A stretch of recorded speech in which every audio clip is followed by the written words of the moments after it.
Non, pasteur Mario. Allez, vas-y, Iny fais direct izy io. iny ary dia fifaliana ao andro iny mandra fitenena eto amin'ny Aomady moa 1 mille for Madagascar. Pasteur Mario Razafindrazato no anarako ary hitondra ny fampahirizana mikasa ny fihavanana na fampihavanana ny tenako. Dia araka ny fotoana moa voafetra nefa lazany ary dia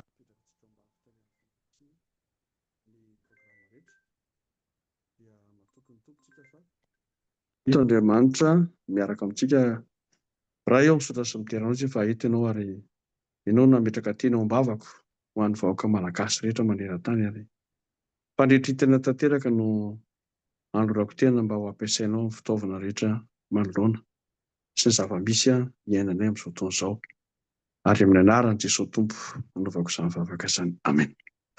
Iny ary mizara telo ny zavatra tiako ambara androany dia mikasika ny atao hoe fihavanana. Teboka voalohany dia hoe ny fihavanana izany dia tsy tonga ho azy eo amintsika mpiray tanindrazana malagasy fa avy amin'Andriamanitra ny fihavanana satria raha ny epistily nosoratan'i Paoly eo amin'ny Korinthiana 2:5-9 dia hoe dia izao izy Andriamanitra ao amin'ny Kristy no nampihavana izao tontolo izao aminy ary tsy nanisy ny fahotany ary napetrany aminay ny teny fampihavanana. Ny teboka telo tiako resahana izany dia mikasika ny hoe Andriamanitra no loharano ny fihavanana. Faharoa dia ilay teny napetraka amintsika olombelona. Frantsay zao manana tenin-drazana izy atao hoe français pour la France, pour les français, ny teny anglisy ho an'ny anglisy mazava ho azy, ny teny amerikanina ho an'ny amerikanina, ny teny sinoa ho an'ny sinoa, ny teny gasy izany dia ho an'ny malagasy. Teny samy manana ny culture sy ny valerany izany ny olombelona rehetra eto ambonin'ny tany. Dia ny teny koa nefany raha ohatra ka jerevana ny fototra ny orenan'ny teny dia tamin'ny voalohany ny teny ary ny teny dia tao amin'Andriamanitra ary ny teny dia Andriamanitra. Dia io teny io izany no resako faharoa ary ny fahatelo dia ny maha-malagasy antsika. Itsika malagasy raha jerevana tsara ny teny na ny ohabolana angamba ny ilazana satria ny ohabolana dia avy amin'ny teny hoe ohatra nampiana hoe volana. Ilay volana tsy la lune no resaka eto fa volana fitenenana hoe filazana. Ka ny ohabolana dia natao hifandraisan'ny samy malagasy araka ny fomba fiteny hoe ohabolan-drazana. Ohatra maromaro amin'izany azo raisina fa vitsivitsy ny tanysaiko raha tsy laza ohatra hoe mahita volana alohan'ny biby, fomba fiteny malagasy izany. Mahita volana alohan'ny biby akory fa araka ny ohabolana malagasy na fomba fitenenana fitenin-drazana izay nentim-paharazana dia hoe mahita volana alohan'ny biby. Kanefa ny tena izy avy amin'ny teny hebreo na teny fototra no hiavian'izany teny izany dia hoe volana abiba. Volana abiba. Dia ny volana voalohany ny antsoina hoe abiba na volana nisanina dia io no nepita lova-tsofina. Io bosaoray izany tonga aty amin'ny taranaka ny fandimby dia tonga tamin'ny Madagasikara dia lasa hoe mahita volana alohan'ny biby. Fa izy hoe volana voalohany abiba. Ohatra anankiray izay faharoa mikasika hoe ny havadiana tsy araha-monina ohatra. Trano tsy misy avaratra izay tsy mahalena hialofana. Be dia be ny ohabolana ary izay ohabolana izay ilay hoe oham-pitenenana na ohatra filazana. Dia ankehitriny isika rehetra ka mandray ohatra mikasika ny atao hoe fampihavanana dia mandray ohatra ihany koa isika hoe raha misy olona miady ohatra. Matoa ny olona ampihavanana dia nisy izany disadisa. Teo amin'ny rotonta mety ho mpirahalahy io, mety ho mpivady io, mety ho mpirahavavy io, mety mpiara-monina io, mety mpiara-mivavaka io, mety mpiray fianarana ohatra na misy zavatra iraisana dia nisy disadisa teo dia ampihavanana izany ireo. Ka ny fihavanana izay efa raiky tapisaka teo amin'ny raha malagasy na hoe tahaka ny hoe tandra vady-koditra dia ny tandra moa, ny tandra misy tandra eny amin'ny tarehiny na ny vatany olona misy tandra. Ny atao hoe tandra vady-koditra dia tsy miala amin'ny olombelona izany na ny hoditra ny tandra. Tahaka ny hoe rano sy vary, an-tsaha tsy mifandao, an-tanàna tsy mifanary. be dia be ny ohabolana fa any amin'ny resaka fampihavanana tiako atongavana zany verenako le teboka voalohany dia hoe ny fihavanana dia avy amin'Andriamanitra. Le natsoiny ny razantsika hoe zanahary. Ary io zanahary io rehefa tena jerevana ary anatin'ny baiboly dia voasoratra anatin'ny bokyny mpaminany anankiray izay antsoina hoe Isaia hoe Andriamanitra izay nahary ny lanitra sy ny tany. Dia satria tamin'ny andron'ny razambentsika mbola tsisy ny baiboly, mbola tsisy ny soratra fa lova-tsofina araka ny efa nambarako teo volana alohan'ny biby na hoe mahita volana alohan'ny biby dia miova le filaza zany na le ohabolana na fitenenana rehefa miampita fa rehefa natao ny fikarohana sy tena nalalinina ny teny malagasy dia misy loharanom-poirana io dia arak'izany efa nambarako izany hoe avy amin'ny teny hebreo sasany. Dia iverenako ilay loharanom-poiran'ilay fihavanana zany dia avy amin'Andriamanitra. Averiko ihany Korotiana izy io boky nosoratan'i Paoly eo amin'ny Korotiana faharoa toko 5:5-10. Hatrany amin'ny faharoapolo azy dia hoe Andriamanitra ao amin'ny Kristy. Ho antsika kristiana moa zany mazava azy ny ankabeazan'ny malagasy kristiana majorité. Dia Andriamanitra mihitsy zany nametraka an'ilay fihavanana ao anatin'ny olona ary napetrany amin'ilay izy Paoly ny teny fampihavanana. Dia io fihavanana io no miteraka ilay fitiavana. Satria ny olona tsy araka na hiavana fotsiny zao raha tsisy fitiavana. Ary izay hoe trano tsimbo sy avaratra izay tsy mahalena ialovana. Dia io fitiavana io no antsoina hoe fihavanana tao amin'ny malagasy ary any amin'ny faritra atsimo dia longo, filongoa, fihavanana zany tika zany. Na hoe firaisan-kina ihany koa. Dia ireo fiarahamonina ireo rehefa tena atao ny fifankatiavana dia karazana ohatra hoe manao dina na manao voady dia manao fanekena ihany koa marika ny fifanajana iray aman-dreny hatramin'ny toerana ary ny fotoana ny toerana efa misy petrapetraka daholo ny ala mady, ny ala otsy, ny ala karabo sy sisa hatrany anaty trano ipetrahana dia misy eto avaram-patana, eto fitoeran'ny vahiny, fanajana ny olona zany dia efa misy toerana voafaritra mihitsy hatramin'ny tsihy na lambanana ipetrahan'ny vahiny dia hoe tsihy vaovao apetraka rehefa misy vahiny tonga. Ataon'ny olona fomba fiteny izy aterina hoe mihatsara velatsihy. Fa ny velatsihy na hoe ny tsihy matoa velarina madio sady tsara dia mariky ny fanajana an'ilay vahiny tonga.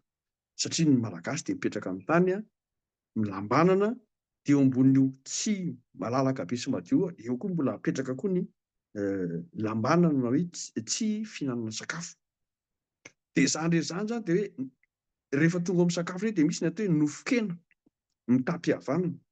Dia rehefa anatin'ny fisakafoanana ny ray aman-dreny na ny zokiolona dia tsy maintsy mena ny atao hoe voky akoho. Mariky ny fihavanana daholo zany rehetra izany.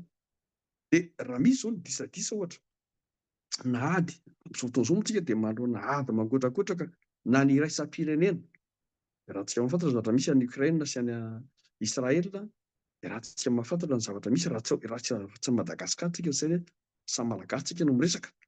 Dia misy disadisa eo amin'ny mpitondra sy ny mpanohitra. Misy disadisa eo amin'ny ny olona any amin'ny sistage atao hoe tanirana sy ny aty voatany. Nefa olona iray ihany ireo raha ny tena izy. Mpihavana ireo. Nosy iray matoa nataon'Andriamanitra nosy iray Madagasikara dia tian'Andriamanitra zany mba ho ray ihany isika rehetra. Ary voalazan'ny ten'Andriamanitra zany hoe mba ho ray ihany izy rehetra. Avavaka nataon'i Kristy zany amin'ny maha-kristianina antsika zany dia tokony hiverina any Andoharano hoe andao hiavana raha sy anabavy fa tsy hafany antsika fa olona iray ihany. Dia tiazako ihany ilay fisakafoanana eo amin'ilay nofon-kena mitam-pihavanana satria resaka fihavanana resahana. Dia rehefa tonga zany ny fisakafoanana ka na inona disadisa dia tsy hisy mahazo miteny aloha raha tsy ny ray aman-dreny zokiolona na fotsy volo amin'ny tany no miteny. Dia rehefa miteny ny ray aman-dreny dia efa mazava azy fantatry ny ray aman-dreny ny antony hahatongavan'ilay vahiny na ny antony hivoriana dia misy fanamafisana ny atao hoe fihavanana. Ka na tsisy ady ary dia fomba fanaon'ny ray aman-dreny no vangiana rehefa fomba fanaon'ny zanaka no mamangy ray aman-dreny rehefa tonga ny vanim-taona. Hoe lohataona malagasy ohatra. Misy ny fety fankalazana ny Paska ohatra. Fety fankalazana ny Pentecoste. fety kristianina ny resako eto zany. Misy koa nefa ireo malagasy mbola manao famadihana.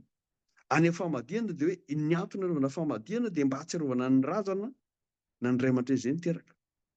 Izay tsy eken'ny fiangonana moa zany na ny fivavahana kristianina satria misy interprétation diso ao anatin'izy hoe hotahian'Andriamanitra sy ny razana.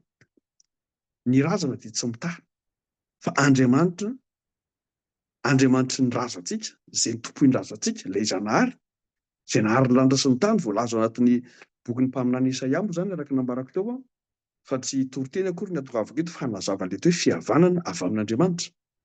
Dia iverina any amin'ny teboka faharoa zany mikasika an'ilay hoe teny. Io teny io dia tamin'ny voalohany ary ny teny dia ao amin'Andriamanitra ary ny teny dia Andriamanitra. Dia io teny io izay napetrany eo am-bavantsika, io teny io izay napetrany eo am-pontsika dia ampiasaintsika ary ampitaina amin'ny taranaka faramadimby.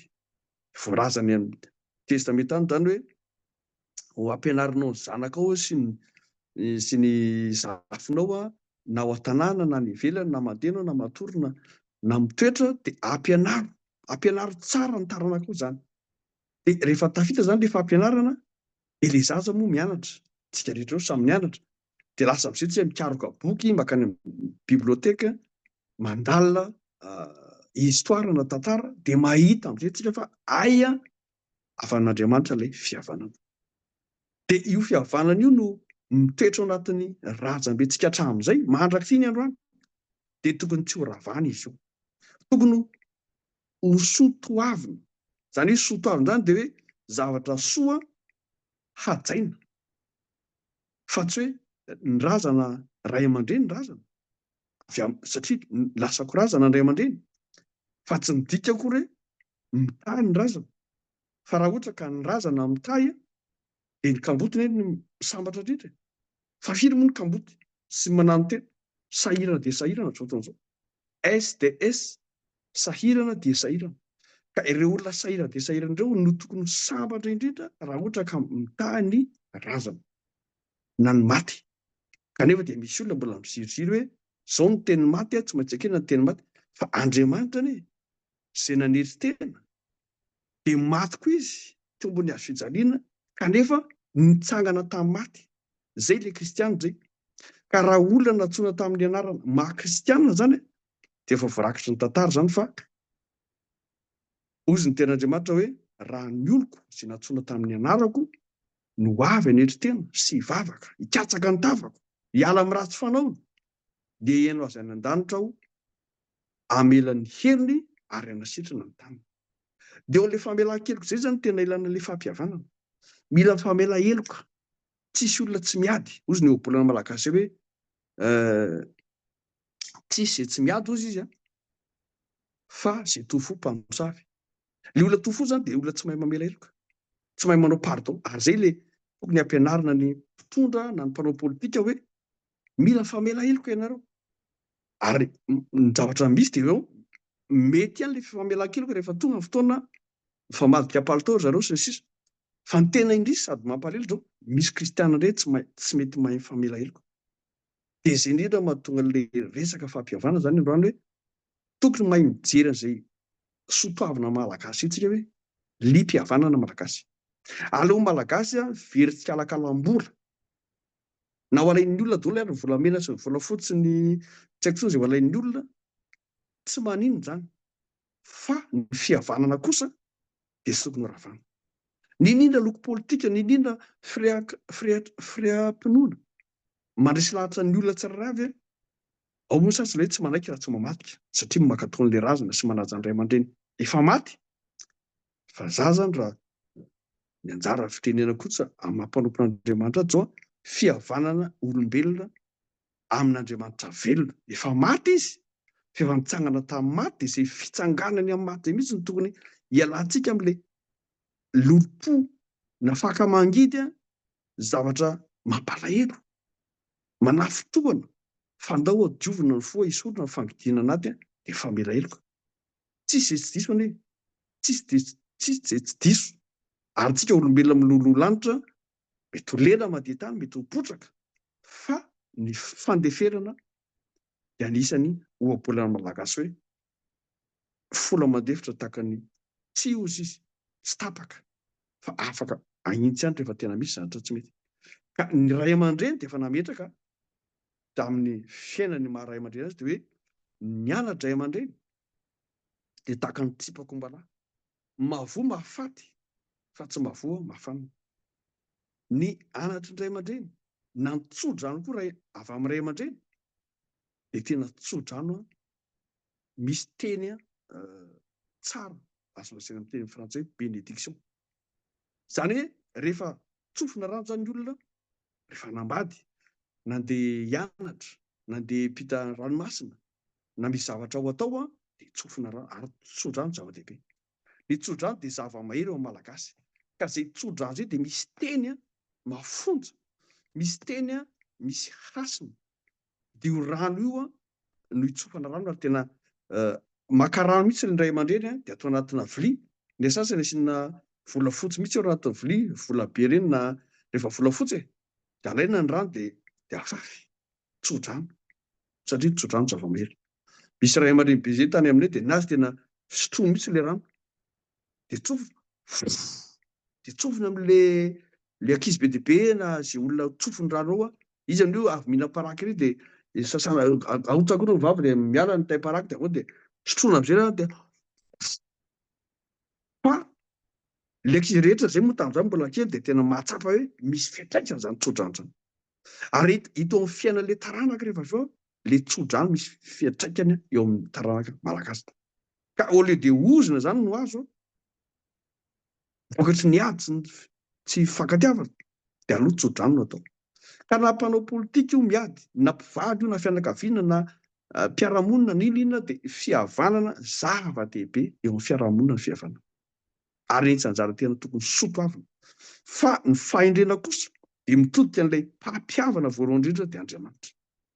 Averiko ihany Korinthianina 2:5-9 ary eo amin'ny tapany faharoa ary 20 dia ozy izy hoe iraka solon'ny Kristy izay ozy izy Paoly ambasadôrin'ny Kristy na hoe iraka solon'ny Kristy dia Andriamanitra ozy izy mampangataka nay aminareo hoe mihavana amin'Andriamanitra ny ianareo. Izany hoe alohan'ny fampihavanana amin'ny olona samy olona zany dia mila mihavana amin'Andriamanitra aloha ny olombelona tsirairay avy. Ka rehefa vita fihavanana amin'Andriamanitra ny olona na izy na iza dia madio ny fony voaraina ilay afatra dia teny fampihavanana dia avy eo izy afaka mifampihavana amin'ny olona samy olona ankavia sy ny ankavatra. Dia rehefa mifankaty amin'izay ireo na mihavana ireo izany ny atao hoe fiarahamonina tsisy raharao.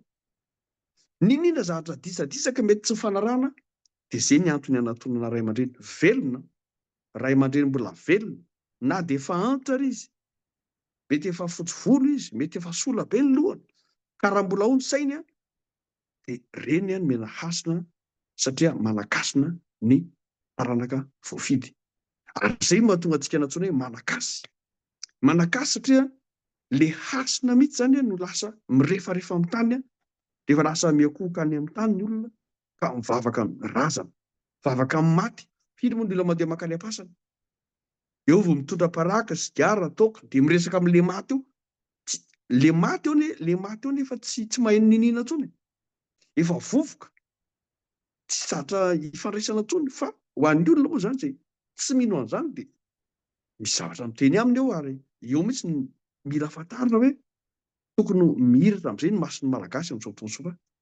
Ny razana dia tsy mitaha fa Andriamanitra tokana ihany no mitaha ary izay mahatokana Andriamanitra saro-piara hoe aza manana Andriamanitra hafa ao anatin'ny didy folo zany aza manana Andriamanitra hafa fa izaho ihany lozy satria izy le atraika ho mandrakizay dia nanery tena izy nitafy nofo ho lasa olombelona zay le Kristy Jesosy arahantsika. Le Kristy mahatonga antsika natsoina hoe kristianina ary talohan'ny tongavan'i Kristy dia efa voarakitra ao amin'ny tantara raha ny baiboly no jerevana. Antsika zao manan-tantara firy moa ny olona malagasy zao tsy mahalala ny tantaran'ny razambeny akory na ny mpanjaka nanjaka ny fandimby teto Madagasikara. Raha tsy laza fa ireo Andriamasina Valina, ireo misy anarana anankiray ary ny anarana malagasy lava be mihitsy. Misy anankiray zao hoe Andria tsy mitovy amin'ny Andria manjaka sa Andria tsy mitovy amin'ny Andria dehibe. Be dehibe ny karazana mpanjaka efa fandimby Ankoatran'ry Andrianampoinimerina sy ry Ranavalona premier 2 3 ory Radama premier 2 zany rehetra zany zany be dia be na ny malagasy tsy mahalala an'izany tantara zany. Tsika dia France tsisy tsy fantatsika hatramin'ry Henri IV ry Louis XIV ry Charles de Gaulle ry François Mitterrand ry reo président fandimby hatramin'izay fa na ny président malagasy ary be dia be tsy mahafantatra akory. Indrindra fa any ambanivohitra be any dia be dia be ny gasy na ny ankizy tsy mahalala an'izany na ny filoham-pirenena zao tsy fantany akory ny ankabeza. Dia izany rehetra zany tokony mba hampitain'ny taranaka satria tsika rehetra rehetra izay taranaka na hoe génération mijoro amin'izao tontolo izao dia tokony mampita rehefa mahazo fampianarana avy any amin'ireo ray aman-dreny izay mbola velona zokiolona dia ireo koa zany mampiditra ao amintsika izay mbola velona dia tsika indray mampita makany amin'ny taranaka manaraka. Izay ny itiavako manokana n'ilay hira hymne national moa raha ohatra ka iny no tena eken'ny firenena dia hoe Zanahary tahio ny tanindrazanay. Androso lalandava handro fa izany no tena vavaka. Fa ny olona moa safidy anankiray hoe ry tanindrazanay malala ry Madagasikara soa tonga dia any amin'ny tany no sady reseo fa za manokana dia misafidy hoe Zanahary tahio ny tanindrazanay. Omeo saina endry toloro saina endry ary mba ho kinga sy mahay ny mpitondra ary ireo taranaka faramanimby dia feno fahendrena koa. Tsika rehetra zao ny taranaka faramanimby aiza ny fahendrentsika, aiza ny fankatoavantsika, ilay fihavanana. Fa inona zavatra miseho zao korotana ambony ambany hatrany am-piangonana ka hatrany am-mpanao politika, hatrany an-tsena, hatrany birao, hatrany amin'ny administration rehetra, ministère rehetra, saika feno kolikoly. Fanjakan'ny fitiavam-bola, fitiavan-tena, fitiavan-karena dia tsisy mandeha amin'ny fahamarinana intsony. Ka izay nanaovana antsoavo antsika mpiray tanindrazana ndao hiverina ny Andoharantsika any amin'ilay fihavanana tena malagasy. Io fihavanana io averiko ihany fa misy ray aman-dreny, misy ohabolana any Atsimo any manao hoe tany misy olombe ozy tsy miady zaza. Rehefa misy zany ny olona lehibe dia tsy misy ankizy izany mihitsy hoe miady. Tany misy olombe tsy miady zaza. Raha vao misy ray aman-dreny io zany na ny reniny fotsiny ary ireo na ny dadany na misy olombe tsy miady zaza zany. Fa matoa ny zaza miady, matoa ny olona miady dia tsy mijoro ilay ray aman-dreny. Na hoe tsy mena hasina ilay ray aman-dreny. Fa raha mena haja sy ny asa ny ray aman-dreny, na ray aman-dreny ara-panjakana io, na ray aman-dreny ara-pivavahana io, na ray aman-dreny ara-drazana io, dia tokony mitsoandoha na miara-midika ny ray aman-dreny izay antsoina hoe loholona. Na hoe ray aman-dreny eo amin'ny tanàna, eo amin'ny fiangonana, hatramin'ny fampianarana, hatrany amin'ny fikambanana maro isan-karazany tokony mena hasina sy mena haja ny ray aman-dreny. Tany misy olombe tsy miady zaza.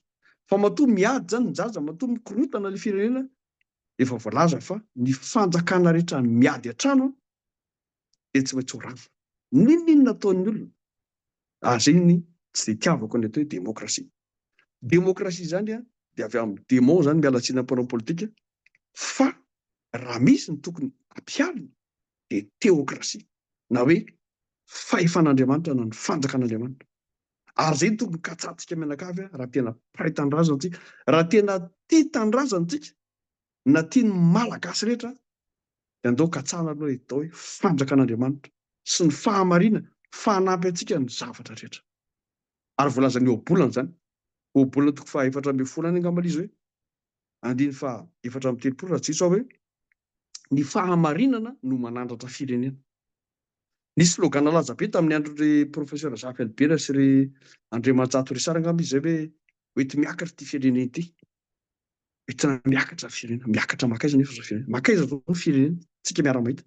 Mpanao politika firy rehefa mifandimby teo hatramin'ny 1960, 1958 akory ary. Fa makaiza ny firenena. Tsy hanentsika an'izanitsika fa ny ten'Andriamanitra dia efa milaza.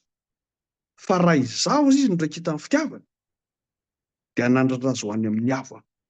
Izany hoe Andriamanitra zany no manandratra ny firenena izay tsy iza fa ilay Andriamanitra tokana ary lalana tokana hivoahantsika dia ny fihavanana. Fihavanantsika amin'Andriamanitra iray ihany. le nahary-lanitra sy ny tany zay nahary am'izao tontolo zao, zay tompony razantsika fahiny a, aoka io nijoroantsika.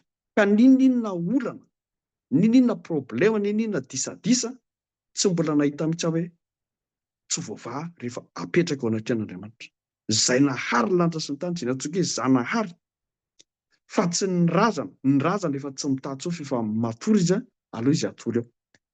Misy zany efa mitsangana makatsika ny avatsika ny fianakaviana. No, azo atao tsara manao azo atao tsara manao fetin'ny taranaka. Azo atao tsara manao vary be menaka. Azo atao tsara mirahira sy mandehandeha mikorana, fa tsy asiana toaka, tsy asiana zavatra maloto, na asiana razana, fa araroto dia mbola velona izy. Ndray aman-dreny zokiolona, fa tsy efa maty izy, vao raha malala tondrana voninkazo, tondrana korona, andaniana vola, lamba mena sy ny fiainana rehefa jiro ny manjo malagasy. Tsy aloha anaovana fety ny taranaka dia miara-paly ny mpiray tanàna, miara-paly ny fianakaviana, manome voninahitra ilay nahary. Dia tsisy tahaka an'izany hoe zany no tena zavatra iriko sy vavahako mafy dia mafy mba ho tanteraka ao Madagasikara hoe mba ho ray ihany izy rehetra. Ary amarana koa satria tapitra ny fotoana dia amenantsika ny fitenena ohatra ka misy tia metraka fanontaniana moa za dia mamba raha atao amin'izao homady zao na hoe fikambanana tiaroko azy mba anandratana ty firenena ity satria firehan-kevitra tena mahafinaritra nentin'izao homady zao. Tsy miandany amin'ny akaviana, amin'ny akavanana, ny atao politika na mpanohitra, fa tena hoe miandany amin'ny malagasy dia malagasy lim-pihavanana, lim-pivoarana, liana fandrosoana, liana fandriampahalemana sy fahasambarana satria fantalovana anie eto tany. 70 taona ny andro iainantsika eto raha mateza dia 20 taona, ka inona moa ny iadivana? Inona moa fanaovana lolo-posy, fanapahan-doha sy fanararaotana harena be dia tsy tapesipesena ny arenantsika eto Madagasikara, tsy tapesipesena. Fa fahaizantsika mitsinjara zany mitovy, zany ny atao hoe tian'Andriamanitra tsy manavakavaka, fa na iza dia tokony misitraka ny harem-pirenena daholo ny malagasy rehetra ho an'ny milina ao Madagasikara. An'Andriamanitra voninahitra zinga azoko ambara, fihavanana dia avy amin'Andriamanitra ny loharano, ary ny teny izay nampihavanana antsika dia mbola izy ihany fa voalohany, ary mbola teny io no hihavanantsika mandraka androany. An'Andriamanitra voninahitra tapitra ny fandresako anjara, ohatra ka misy andray fitenena dia menantsika ny fitenena.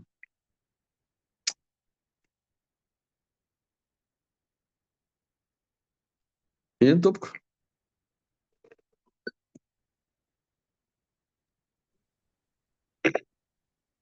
Misaotra indrindra pastera nanome fizarana mahafinaritra be.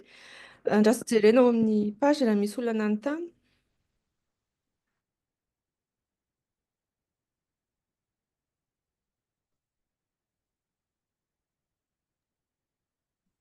Raha misy manontany moa dia Tiana sy Jocelyn sao dia manana fanontaniana?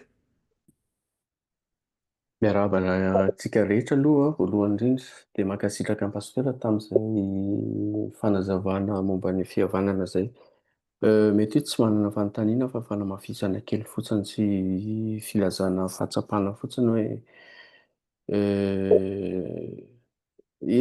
efa zava-dehibe foana teo Malagasy izany fihavanana izany, fa indrisy ankehitriny noho ny zava-misy angamba na noho sy ny fiainana izay efa sarotra dia lasa very asina izany ilay fihavanana, lasa potika, lasa tsy mitovy amin'ny fahiny intsony. Raha fahiny tena miteny mihitsy ny olona hoe aleo velon-tsikalakalam-bola toy izay velon-tsikalakalam-pihavanana. Amin'izao fotoana tena masaha milaza fa tsy dia mitombina intsony izany zavatra izany, ohatran'ny famadika indray ary ilay izy satria natao hoe tiavana akaiky ary amin'izao fotoana izao noho ny zava-misy dia voatery aleo miady amin'ny mpihavana toy izay hoe very raha resaka vola, resaka lova, resaka fananana izao tena mampiady ny mpihavana mihitsy. Izany hoe mikorotana izany ilay fihavanana ka ny zavatra hiritiana sy angatahana amin'Andriamanitra dia mba ho avy indray ilay fotoana hiverenan'ny fihavanana malagasy amin'ny malagasy hiverina amin'ny soatoavina ho an'ny malagasy an'izay fihavanana izay. Ary raha tsy tafaverina izay tsy ho tafavoaka ny firenentsika satria anisan'ny fototra ny joroan'ny fiarahamonina fahiny tsy mihitsy izany fihavanana izany ka nampirindra tanteraka ny fiarahamonina teo amin'ny firenena. Izay fotsiny angamba fanamarihana kely mba hitako hoe niezaka mila atao dia mamerina indray an'ilay fihavanana, ny asan'ilay fihavanana tondram-bavaka. Makasitraka. Ia, za aloha manana tena sy mino fa mbola azo atao tsara mamerina izany ary tsy mbola tara. Tena mbola ao anatin'ny fotoana mihitsy ao ary hiarahantsika mihitsy ny zava-misy fa tena mankotrakotraka mihitsy izao ny fon'ny vahoaka malagasy ary tena ao anatin'ny fahantrana dia azo atao tsara mihitsy manandratra izy ireo any anaty vovoka sy ny zezika rehefa tena atao mizara mitovy taolana fananana mba samy mihinana ny anjara sakafo isan'andro ny ankizy na ny olona rehetra hoe omeo anay anio ny hanina sy azahoanay na izay fotsiny hoe dia efa be dia be. Omeo anay anio ny hanina sy azahoanay izany hoe samy avy ny anjarany taolana na ny mpianatra mba samy miditra an-tsekoly daholo. Tsisy sady tsy mianatra izany. Ny olona rehetra izay tsy mianatra dia tokony miasa daholo ary izay tsy miasa aoka izy tsy hihinana. Azo atao tsara mamorona asa. Ny be antitra karakaraina satria ireny zoky olona manolo-tsaina, mananatra, tany misy olombe tsy miady zaza. Dia rehefa tena mihavana daholo ny rehetrarehetra, mahafinaritra izany hoe fiarahamonina tsisy rarao izany. Tsisy famitapitaka fanambaka fa tena madio, milamina tsara dia ho an'Andriamanitra ny voninahitra. Izay ny vavahantsika mafy. Mba ho tian'Andriamanitra ny tanindrazana, mba ho sambatra tokoa ny malagasy ary. Eo tany sambatra tokoa ilay Madagasikara sao. Amen. Amen. Misaotra betsaka pasteur. Misaotra ny Jocelyn koa nitondra fanamarinana. Tiana sao dia misy ambara? Tsy tena misy hoe tena ambara fa misaotra be da be an'ny pasteur nanana finiavana mizara sy nampita ny hafatra fa tena zava-dehibe ary amin'izao fotoana izao angamba marina be ilay tenin'ny pasteur teo hoe mila averina amin'ny laoniny ny fihavanana malagasy izay anisan'ny soatoavina malagasy sy nampiroborobo ny fiarahamonina malagasy tamin'ny andro fahiny ary tombona be ilay fanambarana nataon'ny pasteur hoe mila miverina amin'ny fihavanana malagasy mba hampirindra sy hampilamina ny fiainan'ny malagasy rehetra sy ny fiainana amin'ny rafitra rehetra any Madagasikara dia mamerina fisaorana ny pasteur. N'Andriamanitra ny voninahitra. Amen. Amen. Azafady mba tiako fanamarihana kely tiako hanampiana azy fotsiny angamba eo amin'ilay hoe ahoana inona no tokony ataontsika izany hamerenana ny ray izay satria tsy ho vita fotsiny ilay izy raha ohatra manana faniriana ianao, manana faniriantsika fa tsy maintsy misy zavatra atao. Raha fandinihako ny zavatra tokony atao voalohany indrindra mihitsy hamerenana ny ray izay dia ny famerenana indray ny fampianarana fahalalam-pomba. Manomboka any amin'ny kely indrindra izany any an-tsekoly, any am-piangonana, ao an-tokantrano. Na mitenentsika amin'ny teny angamba hoe éducation civique izay ohatrany tsy misy intsony mihitsy izany. Satria izay nge mibaza fihavanana. Raha ohatra mbola kely ilay ankizy dia efa ampianarinao hoe raha ankizy mila manaja ray aman-dreny ianao. Tsy mandray sotro alohan'ny ray aman-dreny ianao. Rehefa ianao mahita zokinao na mahita ny ray aman-drenao dia anjaran'ny zandry no miarahaba mialoha. Tsy raha ny fomba fijeriko tsy sanatria hoe filamboninahitra izany na filana vaniny fa izay izany tokony hoe lalàna mipetraka fehi-piarahamonina mipetraka tokony ho hajaina. Ny zandry manaja ray aman-dreny, ny ray aman-dreny manaja ny ray aman-dreny, ny zandry manaja ny zoky dia ohatr'izany koa ny any am-pianarana ary ny mpianatra manaja ny ray aman-dreny. Ampianarintsika kristianina izany any am-piangonana hoe ny ray aman-drenitsika ara-panahy dia ny mpitandrina. Izany hoe anjarantsika izany manaja an'ilay mpitandrina.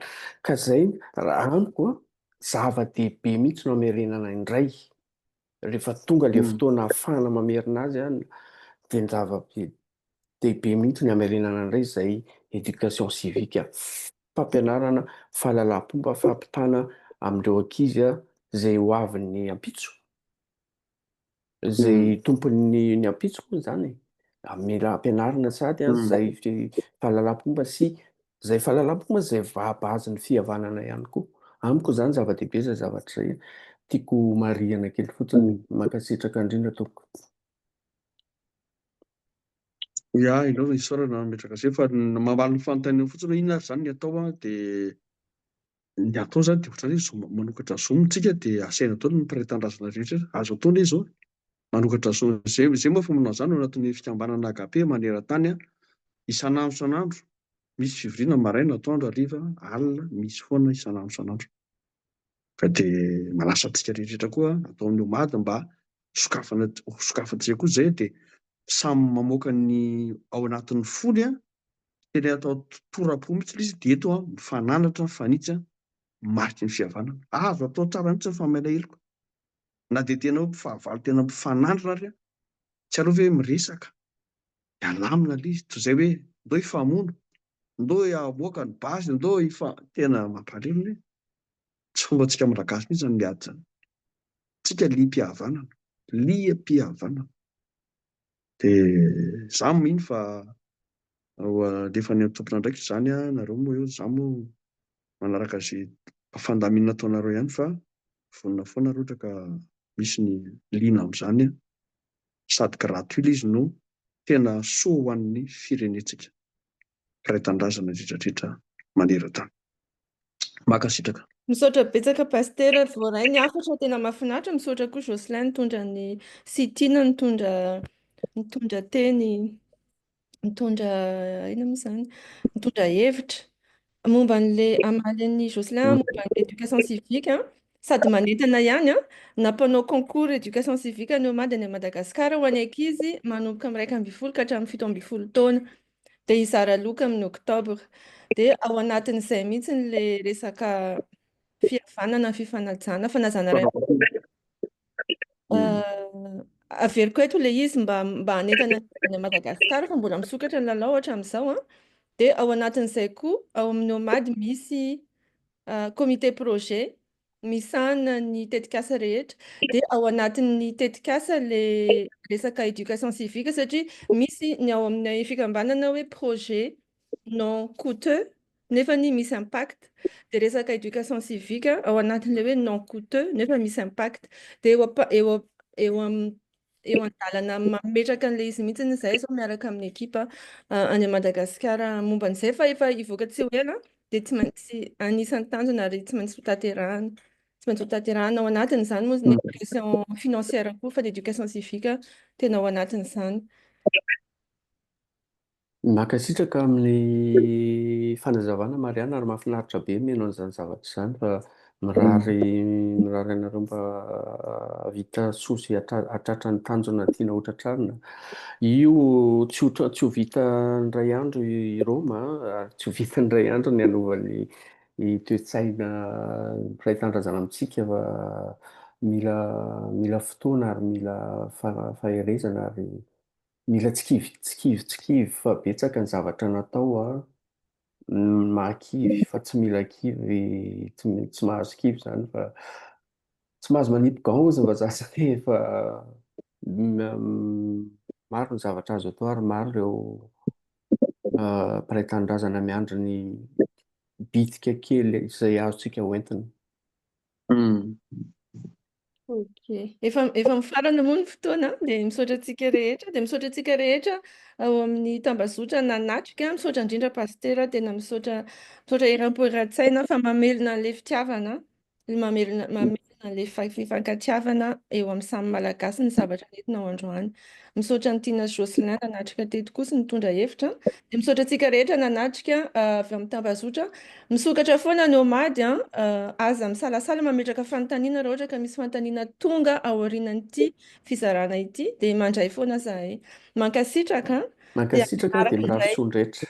Mirary soa. Manitra daholo eo